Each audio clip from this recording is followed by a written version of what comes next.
Good morning and good afternoon. Welcome to the Office of Housing Counseling's Benefits and Basics of Energy Efficiency and Home Energy Assessments webinar.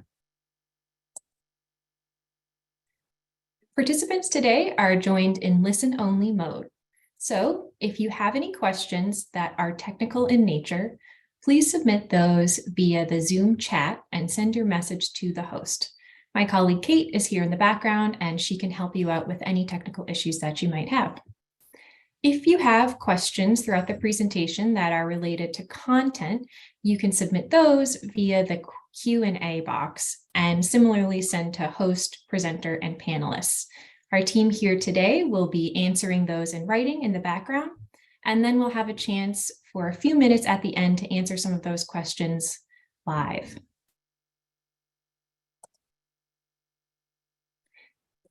If you haven't already, you can access the materials for today's presentation on the HUD Exchange. They are located on the training page where you registered for the training, and a recording and transcript will be posted to the webinar archive around 7 to 14 days after this live webinar. You can always go there to find materials from past webinars, and you'll just filter by date or by topic to find them. Next, you might be wondering where you can find a certificate for today's webinar. We will mark attendance following the live webinar, and you can print your certificate by logging into your account and going to your learning transcript. So you'll select the course name and click Print Certificate. I know there's a note here that not all trainings offer certificates. This one does, so you should be able to get that following completion. And now let's talk about Mentimeter. So throughout the presentation today, we're going to be asking for your feedback, and then we also have a few quiz questions to gauge your engagement. So let's go over to Mentimeter now and get things started. You can either go to menti.com and use the code that we will show on the screen, or you can go to the link in the chat. So once you're in there, feel free to hit the heart to let me know that you're there. And once we have a good number of folks, we can get started.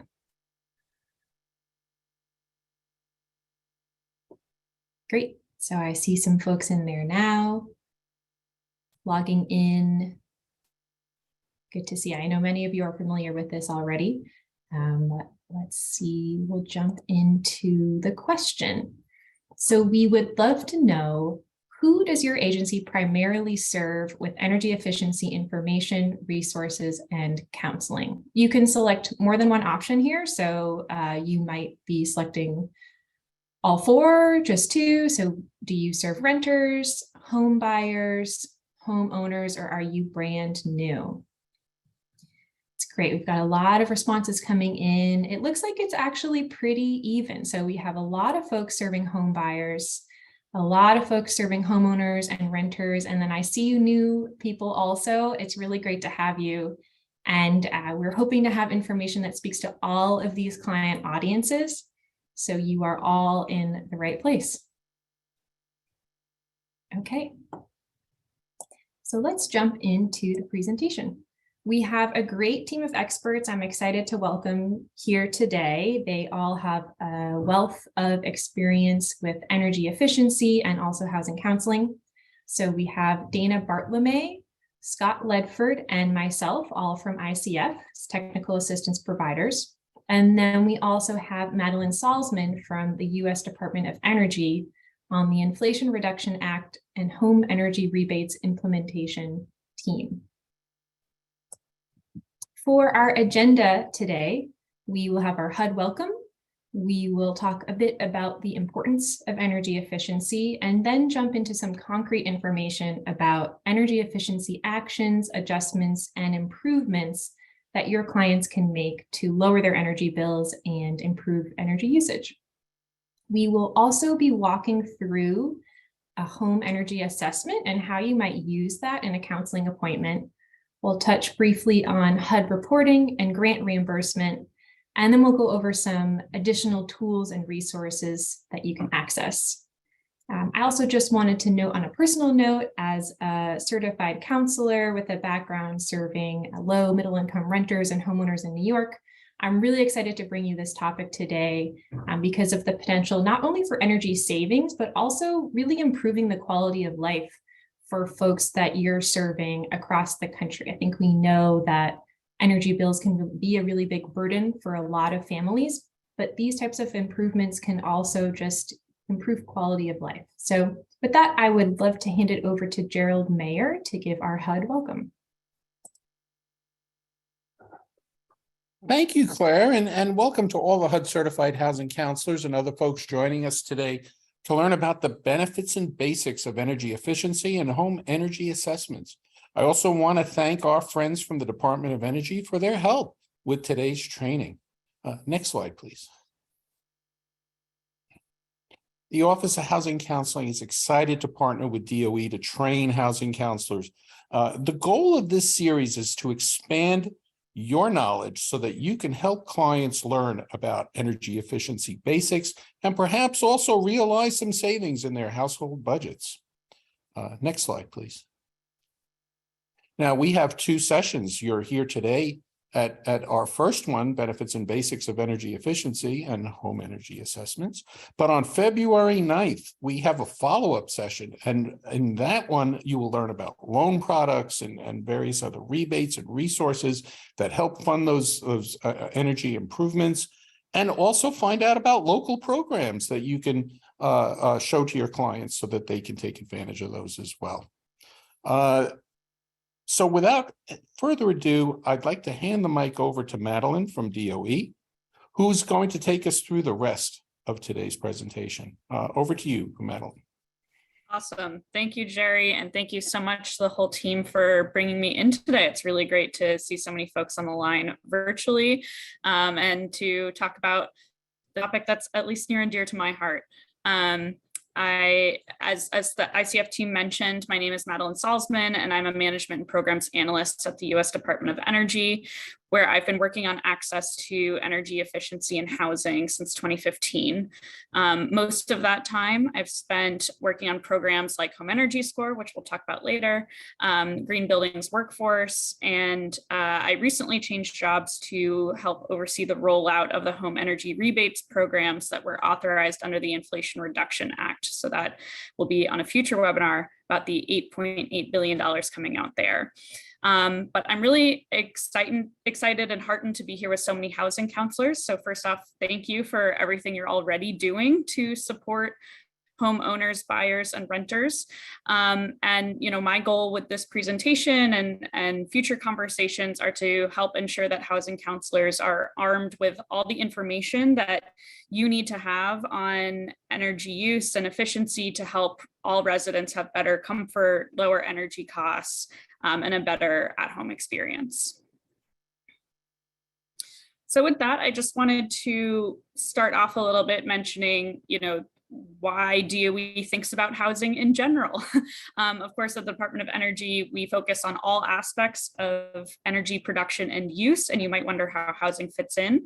So housing actually comprises about 95% of US buildings and 70% of building stock square footage, and in sum is responsible for about 21% of US energy use and uses energy that is responsible for emitting about 20% of US carbon emissions. And so that's kind of like the holistic average over the year, but you can see that middle statistic that housing actually has a disproportionate impact on electricity use, and particularly electricity use at peak moments. So if you think about when everybody might be using their heating or cooling all at once on the hottest or coldest days of the year, that's really driven by housing. And that moment is actually when utilities and grid systems need to plan for building out new infrastructure. So things we can do to improve efficiency in housing at scale can help us overall manage our grid and natural resources in a better way. So we really actually see housing as a really vital puzzle piece of how we figure out our clean energy future for the United States. So zooming in a little bit more to how this affects people in homes, residents and homeowners, of course, all of that energy use costs money. And the Department of Energy has a office within DOE called the Energy Information Administration, or EIA, and they do a lot of survey work to better understand energy use and energy costs as they affect homeowners. So household expenditures for energy exceed $219 billion per year. And the average US household spends over $1,800 on energy each year. And actually, on average, that is a higher figure than the average amount spent on home insurance each year for housing. So this is a big piece of how people are needing to budget their resources in order to be able to afford the home that they live in. And the graph here shows annual energy bills by type of home. And so you can see that single family detached housing represents the highest typical energy bills for a type of home, whereas multifamily households tend to have a little bit lower energy bills just in terms of overall cost. So we do see trends that basically if you have more wall space with outdoor air that's really hot or cold to affect your overall space heating and cooling, that will affect your overall energy costs, is kind of the trend you're seeing here. So diving into this a little bit further, not only are energy costs a significant or something that's bothersome perhaps to many homeowners, but it can actually represent a significant burden for folks. And this is something that we pay a lot of attention to at the Department of Energy. So nearly 1/3 of US households have reported facing a challenge in paying energy bills or sustaining adequate heating or cooling in their homes within the last year. And about 1 in 5 households have reported what we'd call some level of energy insecurity, meaning they've reported reducing or foregoing necessities such as food or medicine to pay an energy bill, which of course are really hard and awful decisions we don't want people having to make. Kind of an old study at this point, I'll be upfront about that, but FDIC did a report in 2012, and they found that actually the most commonly reported reason for individuals to seek predatory payday loans was to pay their energy bills or to pay their utility bills. And so, we know that people really want to pay their bills on time. This is not people just forgetting that they have an energy bill to pay or something like that. But it can really represent a burden for people, and that bill can come after a really cold spell or a really warm spell and really be hard for folks to deal with. So on this next slide, I just wanted to dive into a little bit more of the concept of energy burden, which is one way of applying a sort of metric for energy insecurity overall. So energy burden is a metric that describes the percent of a household's income that is being spent on energy bills. So the median energy burden in the US is 3.1%. So the half of households spend 3.1% of their income on energy bills each year. But we find, low income households experience a really high energy burden, and in fact, one that's more than 3.5 times that of non-low income households. So we know that some of these burdens in terms of making decisions about what to pay for really affect these lower income households. And we also find that nearly half of manufactured or mobile home residents report energy insecurity. So there's certain housing types, there's certain household types that really struggle with paying their energy bills even more than others. So with all of that, you might be wondering, well, what causes high energy bills? There's some causes that perhaps people are used to thinking about. There's certainly ways that we can be wasteful in energy usage, but what we tend to find are the biggest drivers of overall energy bills that people face is really the energy it takes to heat and cool their air inside of the walls of where they live, and also their to heat their water. And so the things that are really driving that usage are things like climate region. If you live in a really cold area, you're going to need more energy to warm up the inside of your home. Also, home size, how well your home can retain heat. We call it your building envelope, like the windows, walls, attic, foundation. How well is heat being held in? And then things like temperature set points as well.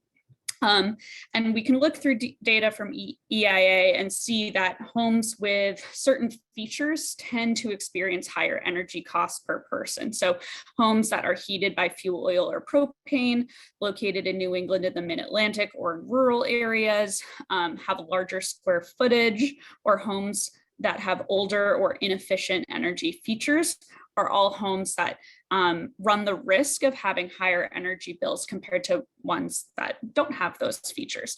Of course, some of these I know are correlated and not necessarily causational. So for instance, you're more likely to be using fuel oil or propane if you're in a particularly cold climate. And so some of those things can be interrelated, but these are some of the things that if you're noticing with clients, you might want to be on the lookout for.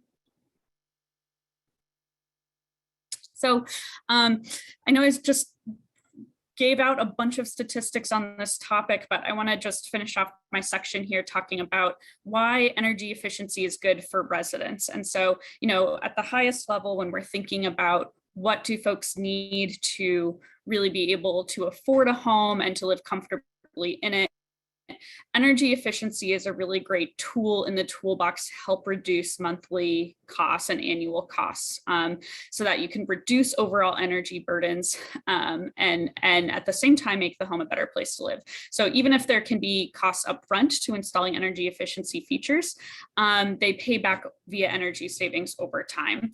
But even beyond that cost benefit analysis or cost effectiveness testing, there are a lot of ways that energy efficiency helps improve quality of life. So it increases comfort. Many folks have maybe lived in a house where there's a room that you just can't really use in the winter or in the summer because it's uncomfortable to be in. And so you can actually add livable square footage to your space. You can improve health outcomes by better controlling how air moves throughout your building, less draftiness, and reduce your environmental impact. So these are all things that people would like to see in their homes. We believe people deserve to have in their homes, and we want to help figure out how to get people there. So with that, I will turn it over to Scott to continue with the presentation.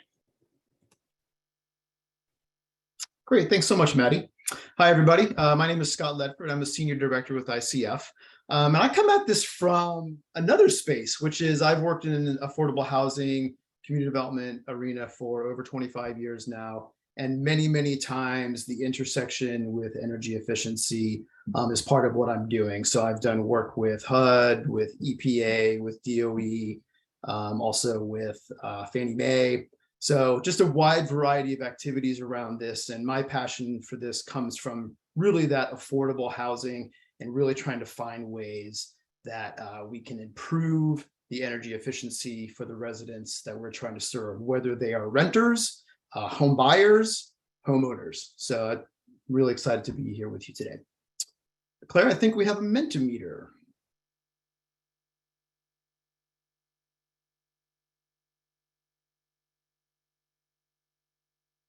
All right, we'll get to the next question here. And the question is, true or false?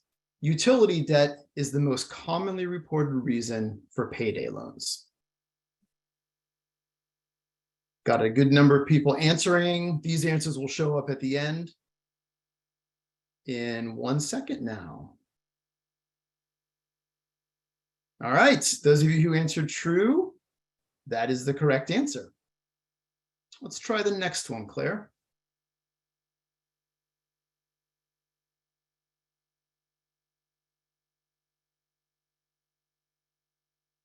This question, on average, what is the largest driver of home energy costs per person?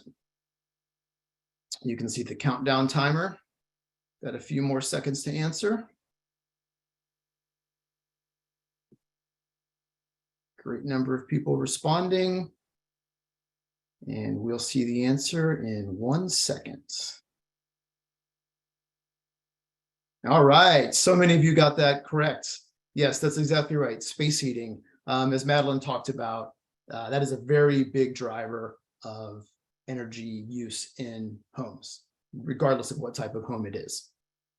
If we can go back to the slides. So what I'm here to talk with you about today are some low and no cost efficiency measures that can help consumers save energy. So we've structured these as what we're calling easy actions and practices that an individual can do. Also small adjustments, maybe small purchases that can be helpful to them. And then we'll get into the topic of what are some of the larger improvements that can be beneficial for those homeowners, renters as well. So we also created for you a checklist of easy actions and modest adjustments that can be used for you when you are sitting across the table or otherwise having a housing counseling appointment. So there's a few items on here I'll point out. Again, this is available on the HUD Exchange already with the materials for this webinar. There is also the link that's included in the slide deck. So as you can see, these are pretty straightforward things that don't require a large time or money investment. Unplugging those electronics that aren't in use, getting a door sweep, some suggestions about it, and you can even make your own door sweep. Using smart power strips, LED light bulbs can make a big difference. And going back up a little bit, making sure that your air vents aren't blocked, which can be a challenge. Some of us are really into interior decorating where we want that bookshelf in that place, but we need to be mindful about what we're doing when we are setting up our home and making sure that our air vents are not blocked. So if you just want to scroll down for a little bit more, Claire, we can just show folks what else is on there. When we get to the second page here, these are the things where, particularly for a renter, if they wanted to do something around plastic film, thermostats, at least installing a thermostat, they should be checking in probably with their landlord, depending upon whatever their rental agreement is. But if someone's a homeowner, they can make a decision to install a programmable thermostat. And then, of course, the last one is if you do have a programmable thermostat, use it. All right, let's go back to the slides. So on this slide, what I really want to bring your attention to is you'll see that there's 4 links in there. And again, this slide deck is available for you on the HUD Exchange, but we're going to spend a moment just talking through some of what is in these resources online for you. So again, just to cover the slides a little bit, homeowners can consider some do-it-yourself actions. They can also consider some bigger upgrades. And then we'll show you the Energy Star program and what they have available for appliances, that kind of work.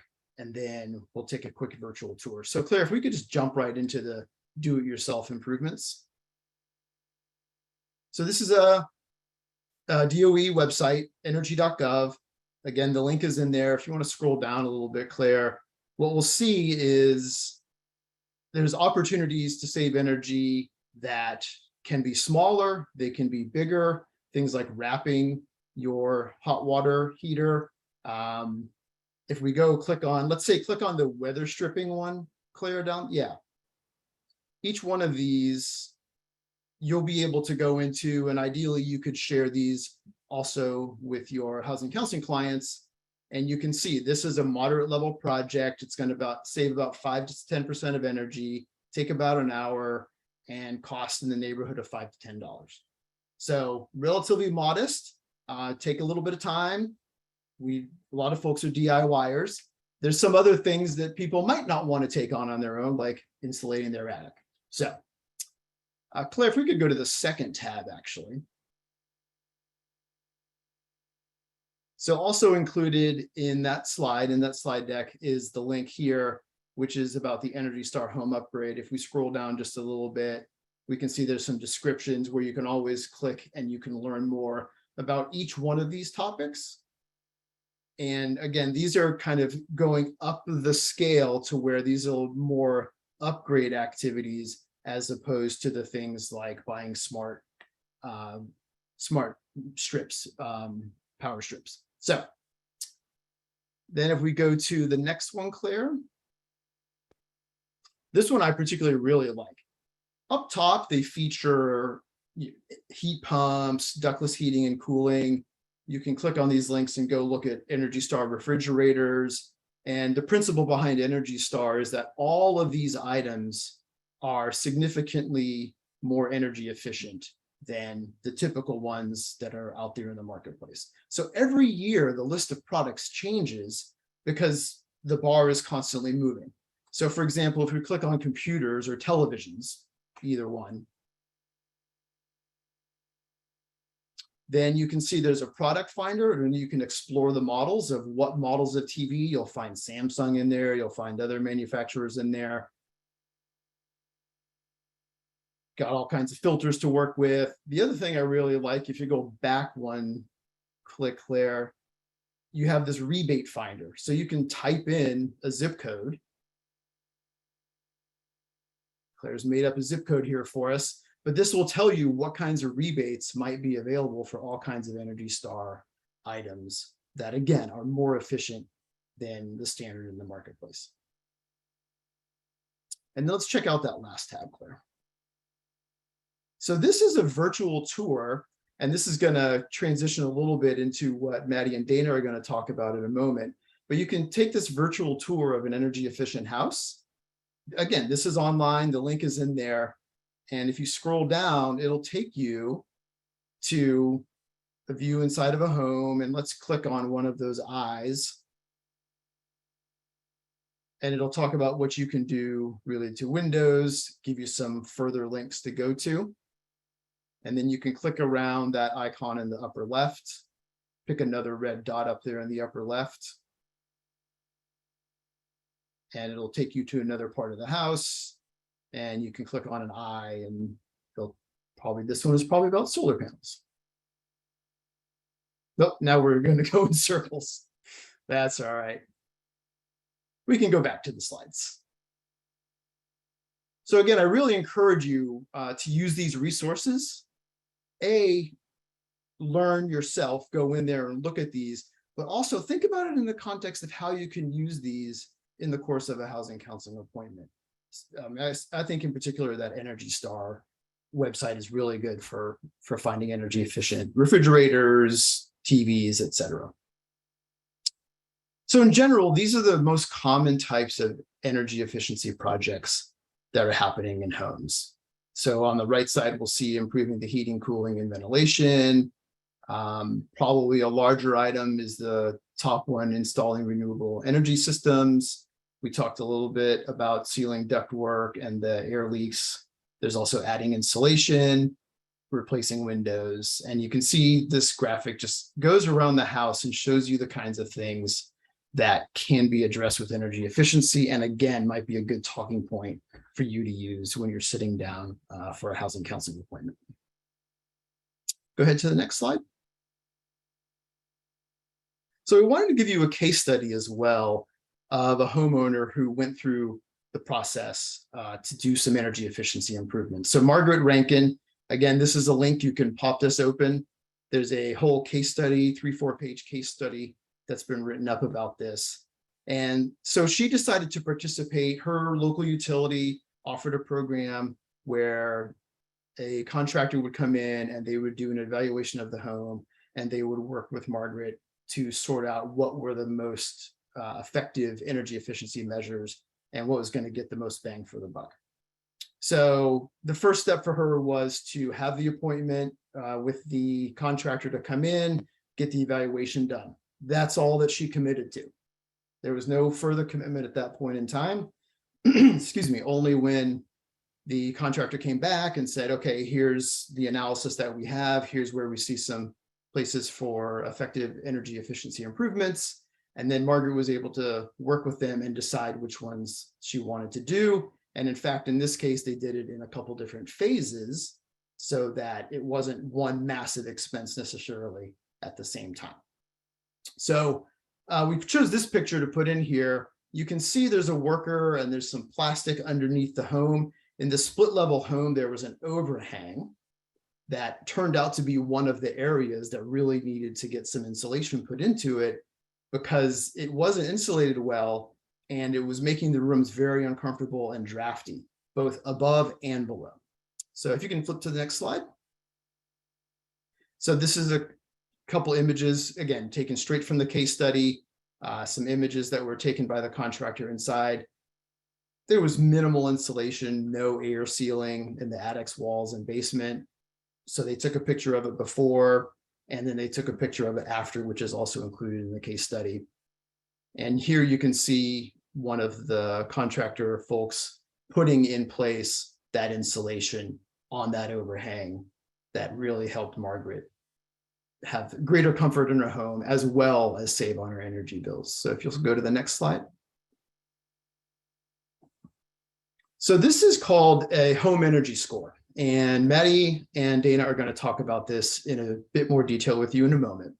But essentially, when that contractor came in, they did an evaluation and they found that this home, Margaret's home, ranked at a level of 3 on energy score. And as I mentioned, she did a first phase of improvements, which brought it up to a 4.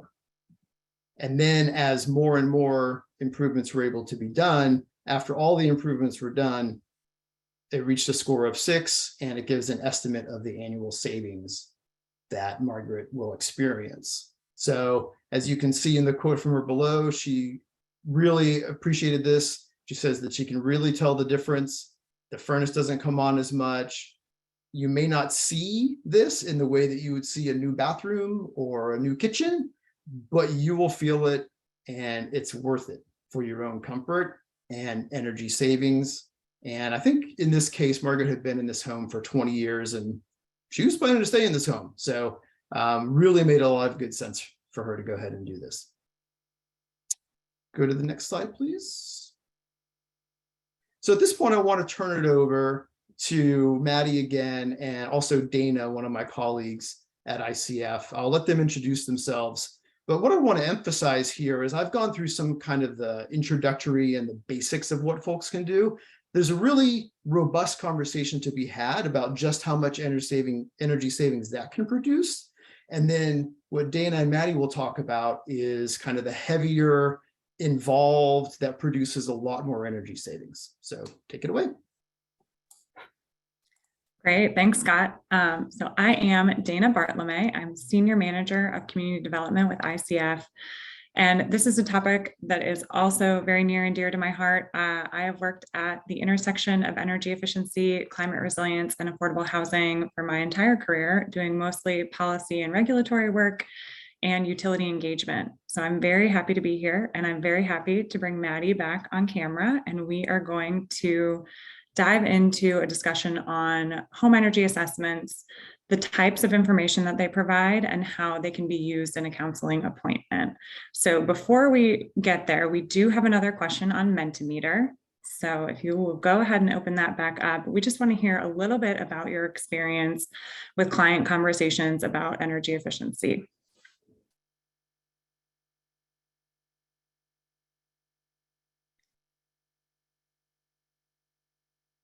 Great. All right. So keep answering. It looks like we have a pretty good mix, though, of clients that are often asking for help or agencies that are proactively trying to educate clients about energy efficiency. And a lot of folks are new to the topic. So Maddie, why don't we go ahead and jump in, and let's just start with the basics. What is a home energy assessment, and how can we get one? Awesome. Thanks, Dana. Thanks, Scott. Yeah, great question. So I think energy assessments are a fantastic way to really just learn a little bit more about the baseline condition of where a home is. So an energy assessment can include a wide variety of things. It can produce reports, it can include diagnostic tools, it can be from professionals.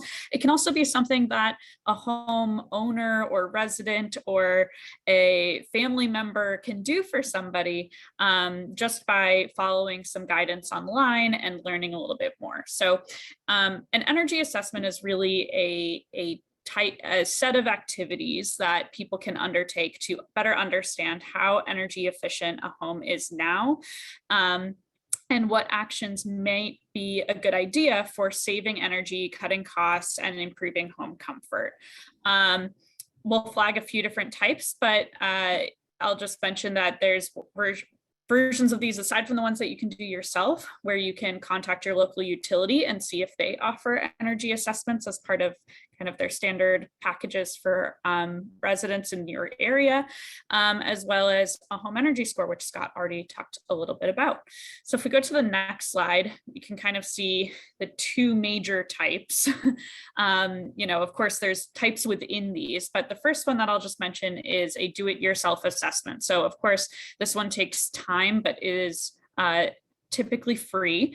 And so can involve going to something like DOE's Energy Saver Guidance website and really just carefully walking through your home, paying attention to things that maybe you haven't paid attention to before. So that can include putting your hands against the windows on a cold day and feeling, where can you feel air moving out of the home? And that might give you an indicator of there's an air gap somewhere.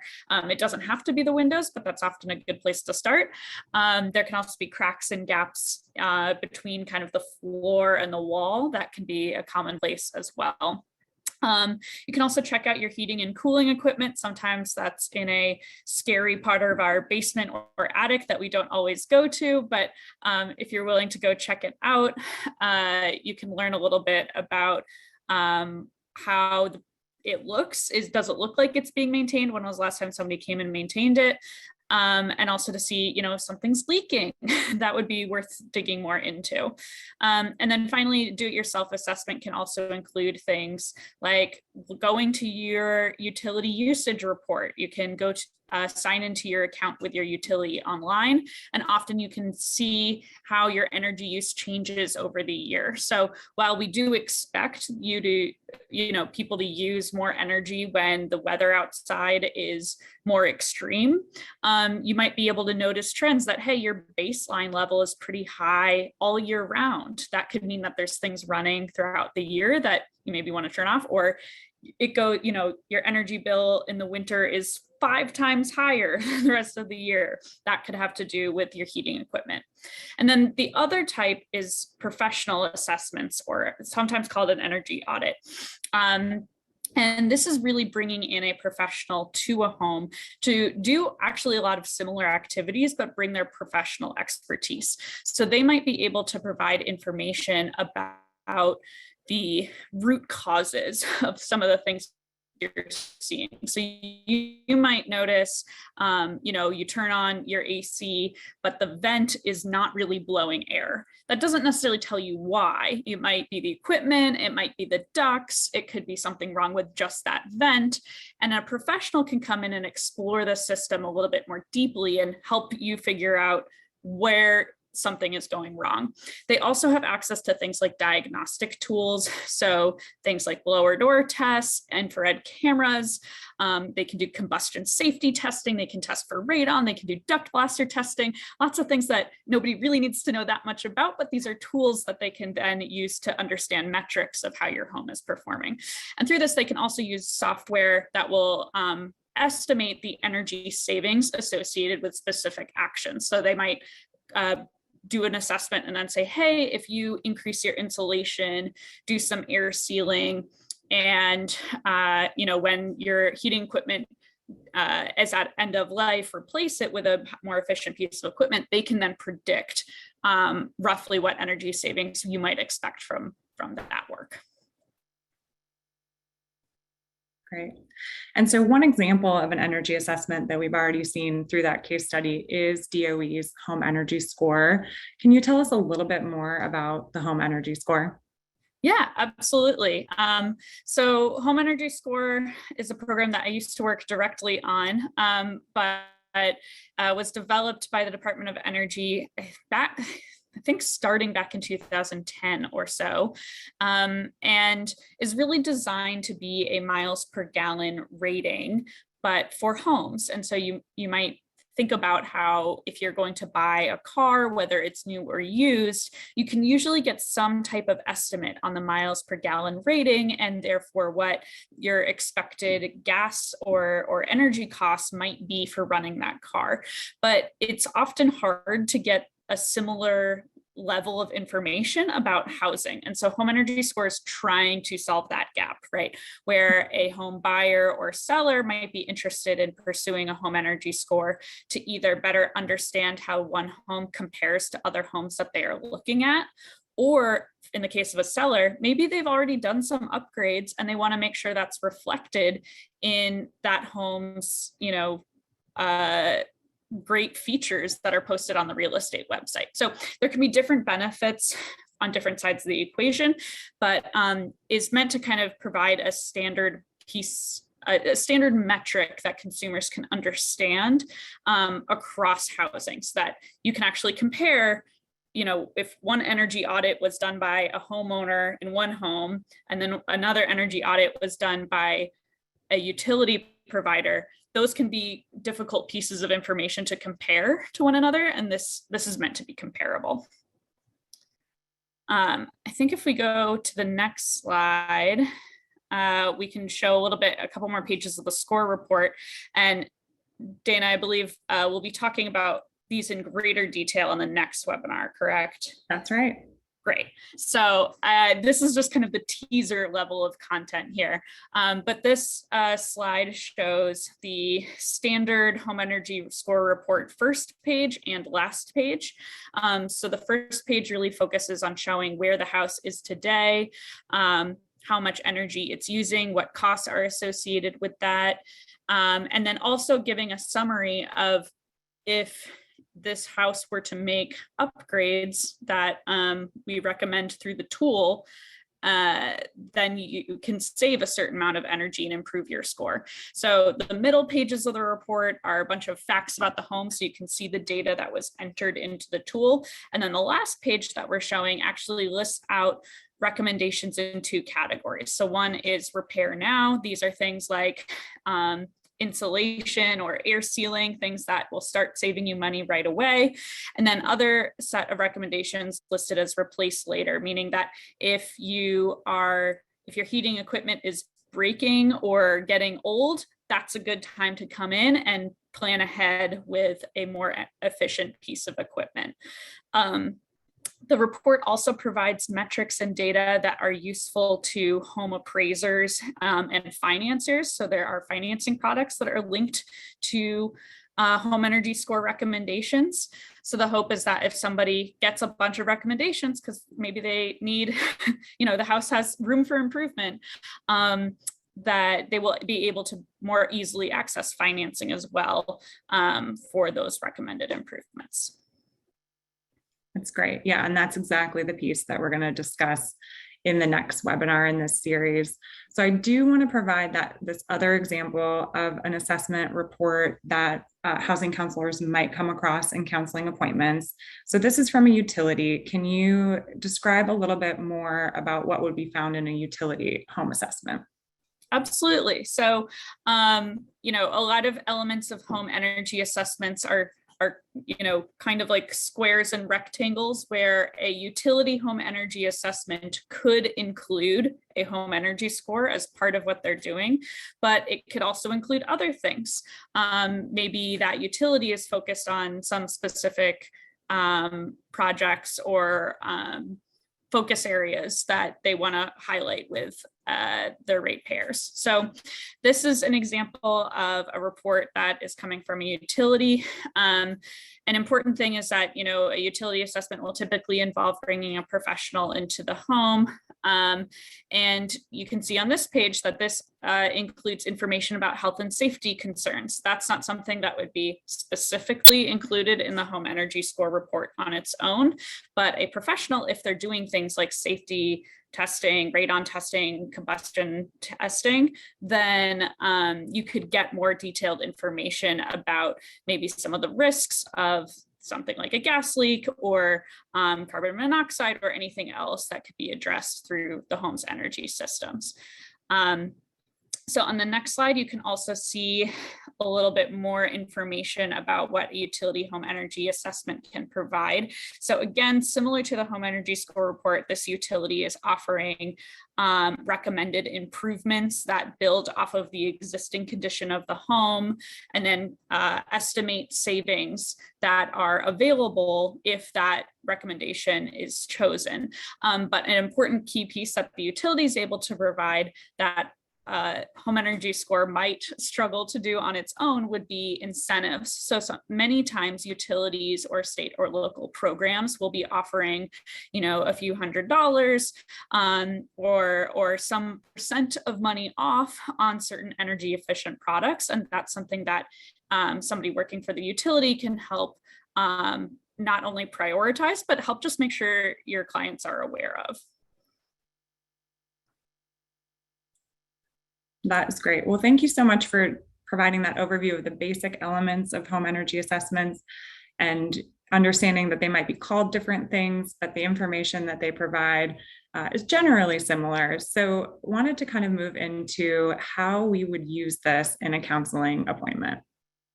Yeah, absolutely. So my first shameless plug is that if you're talking to somebody who maybe has not yet had an energy assessment or has not considered it as part of the process, that helping somebody think through where, contacting their utility or looking to see if there's energy assessors that are credentialed in some way in your area can help be the first step for folks so that you actually have an energy report or some type of assessment to follow up on.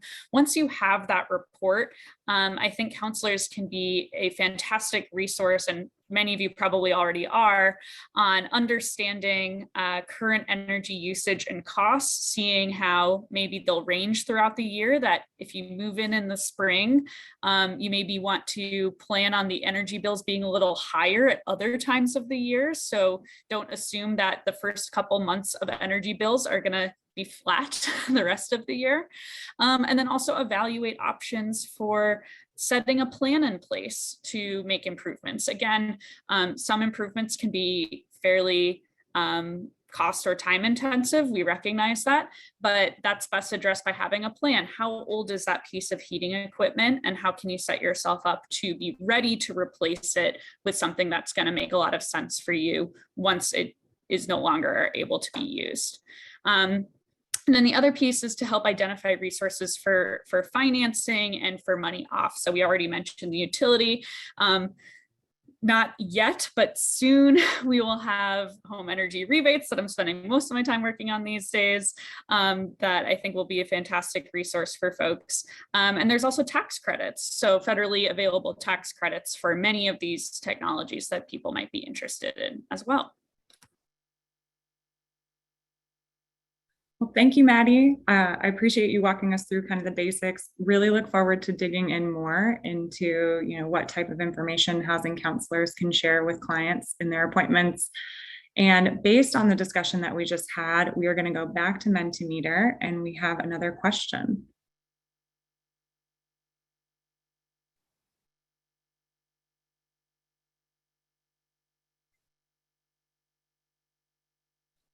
Okay, so this one's a bit of a situational question. We have the Lopez family. They received an energy assessment that says they can upgrade insulation, seal gaps, and replace their HVAC system. What factors might help them decide what to do? And we have a couple of different options here. I'll give you a second to respond.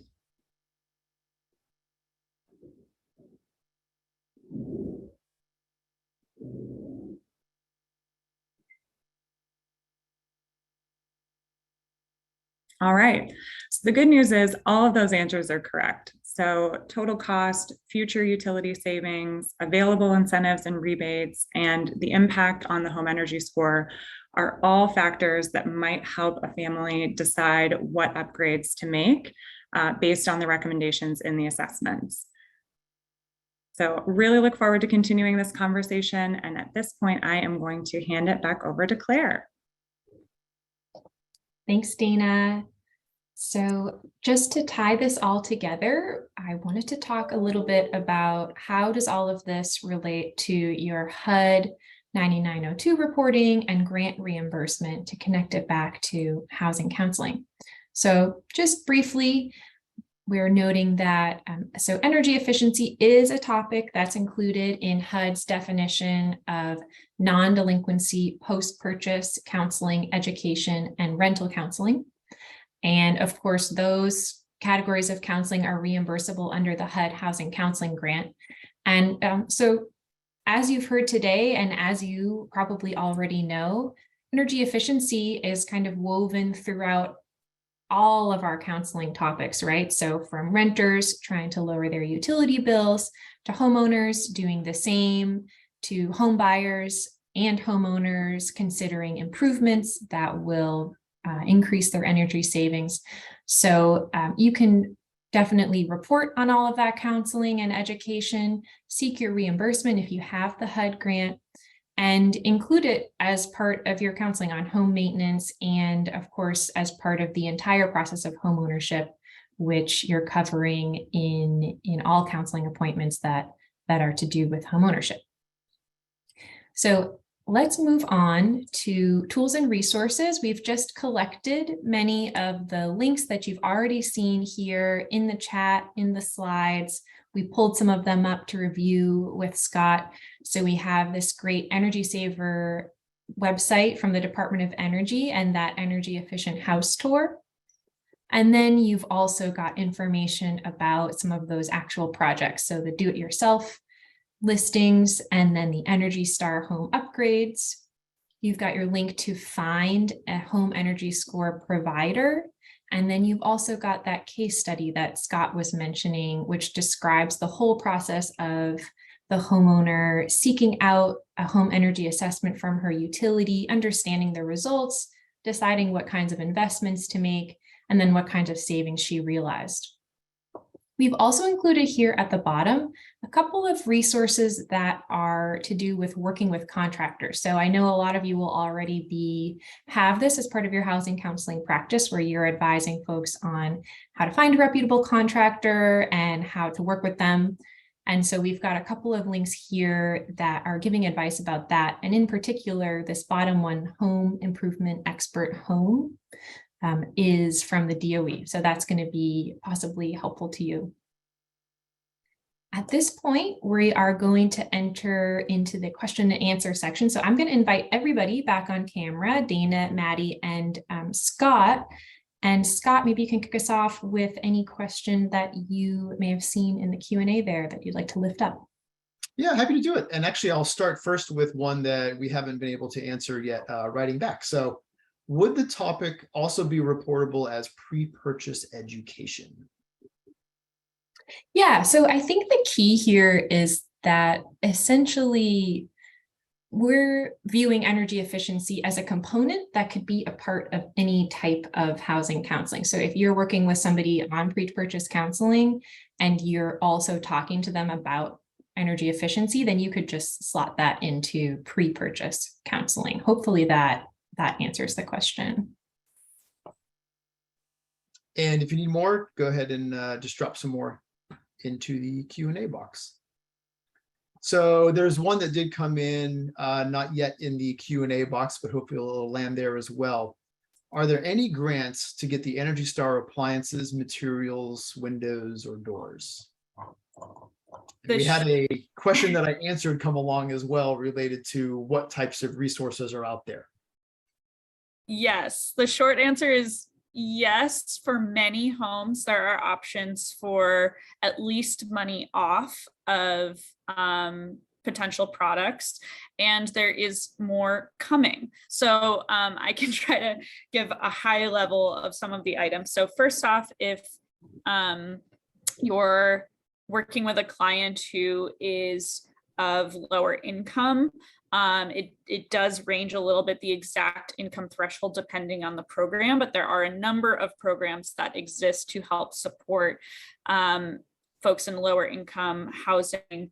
access energy efficient products. So DOE runs the Weatherization Assistance Program. I recommend, if you are not yet familiar with the weatherization assistance providers in your area, to know their contact information. There is also a program, LIHEAP, like Low Income Home Energy Assistance Program, and that's also an incredibly useful resource, and many times those programs are also working together to be able to provide services to lower income households. So in those cases, there is a limited amount of services they can provide, but they will cover 100% of the cost of those services. So that can be a great solution. Utilities will often have rebates and incentives. Typically, utilities have incentives that are available to everybody. And so that's kind of why we focused on it here, but there might also be more incentives for lower income households. And then soon we will have the home energy rebates that will be offering front-end discounts on energy efficient technologies. We also have, as I mentioned, the tax credits. Those are available after point of purchase. So you would need to be working with somebody who has tax liability and is also able to manage the upfront purchase of the equipment, but they can then get money off afterwards. It's probably as quickly as I can say all those options. Well, and I also will. And there's more. I'll just jump in and say as well that our next webinar in this series is Maddie basically just summarized. So we'll have a lot more detail on all of these programs. So the way that we've organized this is today is benefits and basics and home energy assessments. So we're kind of getting a grounding in the topic. And then in 2 weeks, we're hoping to deliver, okay, so you now understand what these options are. What are the resources that can help your clients actually get there? And I also did just want to shout out that I know many of you in the audience probably work for organizations that actually run the Weatherization Assistance Program in your area. So some of you are familiar, some of you aren't, some of you are actually running it. So Claire, I want to watch our time a little bit. We're starting to get some really good stuff flowing in, but I know we have a few items to do before we close out. I do just want to raise up one thing that someone commented. There's more of a comment than a question, but as a suggestion, housing counselors should have an energy audit done on their own home. This person had one done, realized how beneficial it was, and now they include it with everybody that they talk to. So great, couldn't agree more. And in the next webinar, we're going to talk about resources to help you find where you can get those home energy assessments. And this actually gets into the last question I'll ask live, Claire. What is the typical cost for a home energy assessment? I think I can grab this one. So typically, I would say most assessments will cost between $100 to $500, $150 to $500 is, I would say, typical. However, utilities, other programs will often offer free or very discounted energy assessments. And there are options for, DIY assessments. So I would definitely recommend exploring local resources first, to first make sure you're getting a reputable provider, and second, to see if there are discounts that you can apply to that overall cost. There is a cost to doing the work, but there are many discounts to help people. Great. Well, thank you, Maddie. Thank you, Scott. And thank you, Dana. I think we can wrap up this Q&A, and then we'll have a few more notes for you all before we end the session. But I just want to thank you all for participating today, sharing your expertise with the audience, and hopefully whetting the appetite for the next webinar. Awesome. Thank you. Great. So we wanted to note for you all a few upcoming trainings. So like I said, on February 9th, we will have incentives and resources to make energy efficiency a reality. And then we also have our ongoing Office of Housing Counseling Basics series. So next week, we'll be talking about record keeping and file maintenance. And then 2 weeks after that, we'll cover tips for using your CMS and the housing counseling system.